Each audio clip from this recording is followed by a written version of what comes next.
இந்த வீடியோ வாயிலாக உங்களை பார்ப்பதிலே மிகுந்த சந்தோஷம் அடைகிறேன். ஒரு அமெரிக்காவில் ஒரு இடத்துல அர்மேன் என்ற ஒரு மகனும் அவருடைய அப்பா அவருடைய அம்மா எல்லாருமே சந்தோஷமாக வாழ்ந்து கொண்டிருந்தாங்களாம். இந்த அப்பாவுக்கு அர்மேனை ரொம்ப ரொம்ப ரொம்ப பிடிக்கும். ஒரு நாள் என்ன ஆச்சுன்னா, அவங்களுடைய அப்பா அர்மேனை காரில் கூட்டிட்டு அவனை ஸ்கூலில் விட போனாங்க. அப்படி அவனை விட்டுட்டு திரும்பி வந்து அவருடைய வீட்டுக்கு வரும்பொழுது திடீர்னு பார்த்தீங்கன்னா ஒரு பயங்கர நிலநடுக்கம் வர ஆரம்பிச்சது.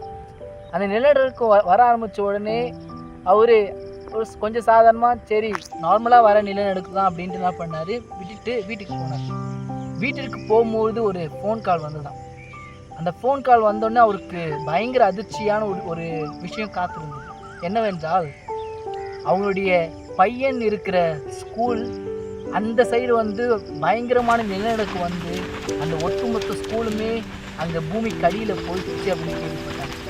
இதை கேள்விப்பட்ட உடனே அர்மேனை நேசித்தவங்க அப்பா உடனே கார் எடுத்து பயங்கர ஸ்பீடாக வண்டியை ஓட்டி அந்த இடத்துக்கு போனாங்க. அங்கே போனால் அங்கே சுற்றி போலீஸ் நின்று யாருமே இங்கே உள்ளே வரக்கூடாது, அங்கே உள்ள கிட்ட வந்தீங்கன்னா உங்களுக்கு டேஞ்சர், அந்த பில்டிங் வந்து முற்றிலும் பூமிக்குள்ளே போகிறது, அதனால் யாருமே வராதிங்க அப்படின்ட்டு கத்த ஆரம்பித்து போலீஸ் யாருமே அலோவ் பண்ணாமல் இருந்தாங்க. அப்படி இருக்கும்பொழுது அர்மேனுடைய அப்பா மாத்திரம் இல்லை சார் என்னை விடுங்க சார், என் பையன் அங்கே தான் இருக்கிறான் அப்படின்னு சொல்லும்போது அவனுடைய கிளாஸ் எங்கன்னு கேட்டாங்களாம். அதுக்கு இந்த கிளாஸ் தான் அப்படின்ட்டு அந்த அர்மேனுடைய அப்பா சொல்லும்பொழுது அந்த போலீஸ் சொன்னாங்க, sir I am so sorry, நீங்கள் சொன்ன அந்த கிளாஸ் வந்து பூமிக்குள்ளே எப்போ போயிடுச்சு, வெறும் மேலே இருக்க தலைமாட்டை தான் இருக்குது அப்படின்னு சொன்னோடனே அவங்க அப்பாவுக்கு பயங்கர கஷ்டம். ஓன்னு அழ ஆரம்பித்தாராம். அழ ஆரம்பித்து எல்லாருமே என்ன பண்ணாங்களா, எப்படியாவது உள்ளவர் நினச்சானா யாராலுமே போலீஸ் அலோவ் பண்ணாதனால எல்லாமே தூரத்துல நின்னே பார்த்து கொண்டு இருந்தாங்களாம். போலீஸ் சொல்லிட்டாங்களாம், உள்ளே இருக்கிற எல்லாருமே செத்துட்டாங்க, யாருமே பிழைக்கல அப்படின்னு சொல்லிட்டு இருக்கும்பொழுது அவங்க அப்பா மட்டும் எப்படியாவது என் பையனை காப்பாற்றணுமே அப்படின்னு நினச்சி கொண்டே இருந்தாராம்.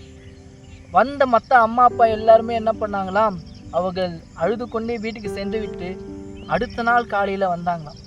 அப்படி வரும்பொழுது அங்கே அமெரிக்காவில் ஒரு பழக்கம் இருக்கிறது. என்னவென்றால், எந்த இடத்துல ஒருவர் இறந்துருக்காங்களோ, ஒரு மாசான கூட்டம் இறந்துருக்கிறதோ அந்த இடத்துல ஒரு பூக்களை வைப்பது என்பது அவங்களுடைய பழக்கமாக இருந்தது. அப்படி எல்லா மக்களும் அழுது கொண்டு அவர்கள் அந்த சைடு வரும்பொழுது அர்மேனுடைய அப்பா மாத்திரம் என்ன பண்ணாராம், எப்படியாவது என் பையனை காப்பாற்றணும், என் பையனுடைய உருவத்தை பார்க்கணும் அப்படின்னு ஆசைப்பட்டு இரவில் என்ன பண்ணாராம், அங்கே இருக்கிற யாருக்குமே தெரியாமல் உள்ளே வந்து ஒவ்வொரு கல்லாக எடுக்க ஆரம்பித்தாராம். எல்லாம் கல் எடுக்க ஆரம்பிச்சுட்டே கொண்டே இருந்தாராம். அது நைட்டு எடுக்க ஆரம்பித்தவர் காலை வரை எடுத்து கொண்டிருக்கும். அங்கே இருக்கிற மக்கள் எல்லாம் காலையில் வந்து நிற்கும் பொழுது திடீர்னு அந்த இடத்துலேருந்து ஒரு பில்டிங்குள்ளேருந்து ஒரு சத்தம் கேட்டுச்சான், அப்பா அப்பா என்று. அந்த சத்தம் கேட்ட உடனே எல்லாருக்குமே ஒரு ஆச்சரியம், என்ன நடக்குது அப்படின்னு யோசித்து கொண்டிருக்கும்போது திரும்பியும் அப்பா அப்பா என்று கூப்பிட சத்தம் கேட்டுச்சான். உடனே கிட்ட அந்த அப்பா ஒரு கல்லாக எடுக்கும்போது ஒரு ரூமுக்குள்ள அடியில் புதைஞ்ச ரூமுக்குள்ளேருந்து சத்தம் வருவதை அந்த அப்பா கேட்டு, அந்த அர்மேனுடைய அப்பா கேட்டு கல்லெல்லாம் எடுக்க ஆரம்பித்தான். இந்த சத்தத்தை கேட்டோடனே எல்லா மக்களும் வந்து அவங்களுக்கு ஹெல்ப் பண்ணி எல்லா கல்லை எடுக்க ஆரம்பித்தாங்களாம். அப்படி கல் எடுத்துகிட்டே இருக்கும்பொழுது அந்த இடத்துல பார்த்தா பூமிக்கடியில் போன அந்த அர்மேனுடைய கிளாஸ் மட்டும் இடிபாடில் சிக்கி கொண்டு இருந்தாலும் அந்த ரூம் மட்டும் இடிக்காமல் அந்த இடத்துல அப்படி இருந்துதான். உடனே ஓடி போயிட்டு போலீஸ்லாம் ஓடி போயிட்டு அங்கே இருக்கிற பிள்ளைங்க எல்லாருமே 42 பிள்ளைங்களையும் தூக்கினாங்களாம். தூக்கும்பொழுது ஒரே ஒரு சின்ன பையன் மட்டும் வந்து என்ன பண்ணாராம், அர்மேனுடைய அப்பா கிட்ட வந்தானாம். அர்மேனுடைய அப்பா கிட்ட வந்து, சார் நீங்கள் தான் அர்மேனுடைய அப்பாவா அப்படின்னு கேட்டானாம். அவரும் சொன்னார், ஆமாப்பா நான் தான் அப்படின்னு சொல்லும்பொழுது அந்த சின்ன பையன் சொன்னானா, சார் அர்மேன் என்கிட்ட சொல்லிகிட்டே இருந்தான் சார், நாங்கள் எல்லாரும் உள்ளே பயந்துட்டு இருந்தோம், ஆனால் அர்மேன் மட்டும் எங்களுக்கு சொல்லிட்டு இருந்தான், எங்கள் அப்பா மேலே தான் இருக்காரு, எப்படியாவது எங்கள் அப்பா வந்து நம்மளை காப்பாற்ற கண்டிப்பாக வருவார் அப்படின்ட்டு சொல்லிட்டு இருந்தான் சார். அதே போல் அவங்க அப்பா நீங்கள் வந்ததுனால இன்றைக்கு நாங்கள் எல்லாருமே உயிரோடு இருக்கோம் சார் அப்படின்ட்டு அந்த சின்ன பையன் சொன்னானா. வேதத்திலும் இந்த சங்கீதம் 121:2 சொல்லப்பட்டிருக்கிறது, வானத்தையும் பூமியையும் உண்டாக்கின கர்த்தரிடத்திலிருந்து எனக்கு ஒத்தாசை வரும் என்று. நம்ம வாழ்க்கையிலும் அநேக சமயத்தில் எங்கிருந்து ஹெல்ப் வரும் என்று தெரியாமல் இருப்போம். ஆனால் அந்த எல்லாருமே புதைஞ்சிருக்கும் போது அர்மேன் மாத்திரம் எங்கள் அப்பா மேலே இருக்காரு, எங்கள் அப்பா கண்டிப்பாக எனக்கு ஹெல்ப் பண்ணுவார் என்று சொன்னதுனால அன்றைக்கு அவன் மேலே அவன் வச்சிருந்த நம்பிக்கையினால அன்றைக்கு 42 பேரும் காப்பாற்றப்பட்டாங்க. அதே போல் நம்ம வாழ்க்கையில் மனுஷனை பார்க்க வேணாம். மனுஷன் உதவி செய்வான்னு சொல்லுவான், உதவி செய்ய மாட்டாங்க. நம்ம பரமபிதா மேலே தான் இருக்கிறார். நம்ம பரமபிதா ஏசப்பா மேலே தான் நமக்காக இருக்கிறார்.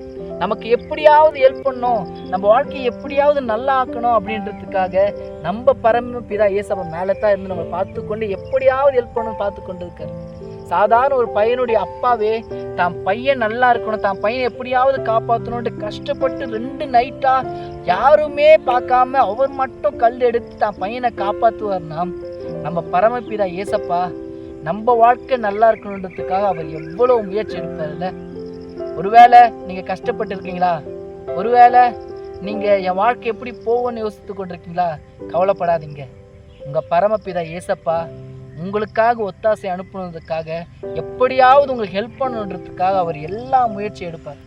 நீங்கள் செய்ய வேண்டியதில் ஒன்று தான், ஏன் ஏசப்பா கண்டிப்பாக எனக்கு ஒரு உதவி செய்வார் என்று. இந்த வேதத்தை சொல்லப்பட்டது போலவே வானத்திலும் பூமியையும் உண்டாக்கின கர்த்தரிடத்துல நமக்கு ஒத்தாசை வரும். ஆனால் கவலைப்படாதீங்க, அவரை மட்டும் பாருங்க.